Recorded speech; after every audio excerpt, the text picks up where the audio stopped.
हरे कृष्णा, सभी को राधे राधे।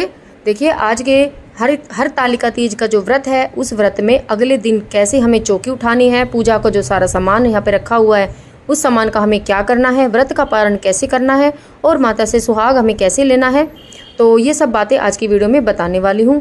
तो बनी रहिए आप मेरी वीडियो में। तो देखिए, जब हम अगले दिन रात में इस व्रत में रात में 4 पहर की पूजा की जाती है, 4 बार पूजा की जाती है। उसके बाद सुबह जब 4 बजे, तो 4 बजे के बाद हम सुबह सबसे पहले उठेंगे, नहा धो लेंगे। वैसे तो इस व्रत में जागरण किया जाता है, पूरी रात्रि सोया नहीं जाता है, जागरण ही किया जाता है।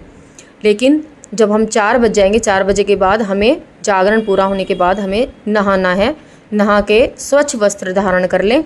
उसके बाद सूक्ष्म पूजा आपको करनी है, ज़रूर पूजा करनी है। विसर्जन से पहले आपको पूजा भगवान की यहाँ पर चौकी की छोटी सी सूक्ष्म पूजा आपको अवश्य करनी है।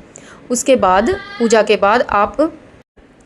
बाद आपने देखिए, आप अपने जो सुहाग की आपकी चुनरी है वो आप चुनरी ओढ़ लें और आपने माता से जितनी बार भी आपने अपनी माता रानी की मांग भरी है उतनी बार ही आप माता रानी के मस्तक से सिंदूर आप लेकर उंगली से, साड़ी के पल्लू से, चुनरी आपने जो सुहाग की चुनरी ओढ़ी है उसके पल्लू से और अपने मस्तक पर लगा लें। तो इसी तरह से सुहाग लेना होता है। तो इसी तरह से आप सुहाग ले लें। और उसके बाद देखिए, चौकी पर जो सामान होता है, तो देखिए सबसे पहले जो आपने मिट्टी की प्रतिमाएं बनाई हैं, गणेश जी की, भगवान भोलेनाथ की, माता पार्वती की, उनको आपको विसर्जित कर देना है। आप एक बाल्टी में जल भर लेंगे, उसमें आपको विसर्जन करना है। जो आपने भगवान की फ़ोटो लगाई है उस फोटो को आप वहाँ से उठाकर अपने मंदिर में विराजमान कर लें। और जो कलश है, कलश के अंदर जो आपने सिक्का, सुपारी, हल्दी की गांठ, ये सब सामान डाला है 1 रुपया, तो उन सबको आप निकाल लें और थोड़ा सा धूप लगाकर सुखाकर आप अपनी तिजोरी में रख सकते हैं। उसमें जो 5 पल्लव लगाए हैं वो आप विसर्जित करने का जो आपका सामान है वहाँ पर रख सकते हैं। जो आप कलश में जो जल है वो आप अपने पेड़ पौधों में डाल दें, अपने घर में अच्छे से छिड़क लें। जो कलश के नीचे आपने चावल रखे हैं, अगर वो सफ़ेद कलर के ही हैं तो वो आप दान कर सकते हैं। और जो ऊपर पूर्ण पात्र में भी जो आपने चावल या अनाज रखा है वो भी आप दान कर सकते हैं। अगर चावल है तो थोड़े से चावल और मिक्स कर लें ताकि एक समय का किसी का भोजन बन जाए, तो वो आप कहीं दान कर सकते हैं, मंदिर में कर सकते हैं या आप जिसको भी देना चाहें वहाँ कर सकते हैं। और उसके बाद देखिए, जो फल वगैरह रखे हैं उनमें खीरे भी है, तो फल आप प्रसाद रूप में बांट सकते हैं। और जो खीरा है, आपको जो व्रत खोलना है, अपने व्रत का जब पारण करना है तो इसी खीरे से आपको व्रत का पारण करना है। इसी खीरे का थोड़ा सा टुकड़ा आप लें और छोटा सा पीस काट कर, और उससे आपको व्रत का पारण करना है। इसके अलावा जो मिठाई है वो मिठाई भी आप प्रसाद रूप में बांट सकते हैं। और जो आपने श्रृंगार का सामान रखा है, साड़ी रखी है, उस पर श्रृंगार का सामान है, दक्षिणा है, वो दक्षिणा सब आप अपने बड़े बुजुर्ग को, जैसे आपकी सासू माँ है या आपकी जेठानी, देवरानी, अगर कोई भी नहीं है तो आप पंडितानी को दे सकते हैं। उसके अलावा जो यहाँ पर फूल पत्ती वगैरह है, जो भी भगवान भोलेनाथ पर आपने फूल पत्ती, बेलपत्र ये सब अर्पित किया है, ये भी आप जो आपका बहाने का जो सामान होता है विसर्जन करने का, आप उनमें रख सकते हैं। और ध्यान रहे, जो आपने माता का श्रृंगार करने के लिए जो आपने सामान लिया है, जैसे अलग से आपने सिंदूरा लिया है, अलग से जो मेहंदी ली है, वो आप अपने पास रख लें। आप माता ने आपको सुहाग दिया, वो आप अपने पास रख लें। तो इसी तरह से सारी चीज़ों का आपको मतलब चौकी उठानी है, ध्यान देना है। जो आपने तिलक के लिए चावल, रोली, चंदन लिया है वो आप उठाकर अपने रख लें। आपको फिर कभी भी काम आ सकती है तिलक वगैरह करने के लिए, किसी और पूजा में करने के लिए, तो वो आप रख लें।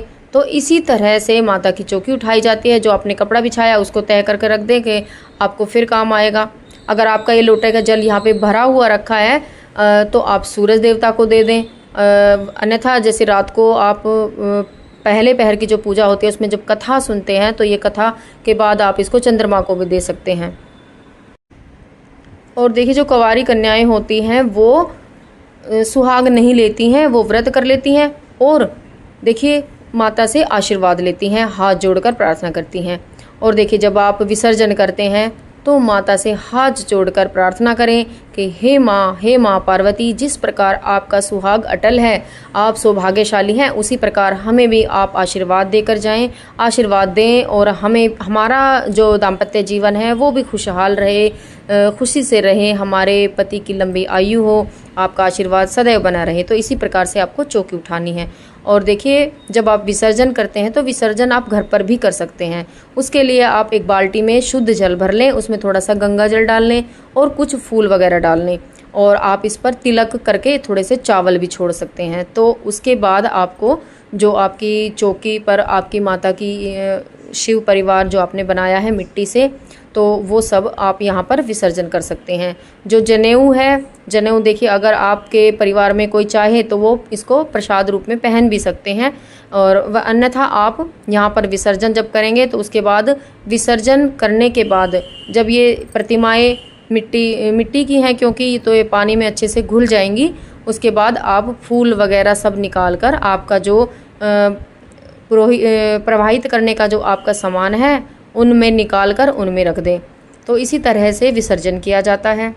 हरितालिका तीज से रिलेटेड अगर कोई भी आपके प्रश्न हैं तो मुझे कमेंट्स करके आप पूछ सकते हैं, और अगर मेरी वीडियो पसंद आई है तो मेरी वीडियो को लाइक करें, चैनल को सब्सक्राइब ज़रूर करें। इसी के साथ ही वीडियो को देती हूँ विराम। हरे कृष्णा, सभी को राधे राधे। और जब ये प्रतिमाएं अच्छे से पानी में घुल जाती हैं तो ये जल आप अपने पौधों में दे सकते हैं, सिर्फ तुलसी में ना दे, इस बात का आपको ध्यान रखना है। हरे कृष्णा, सभी को राधे राधे। जय माँ गौरी।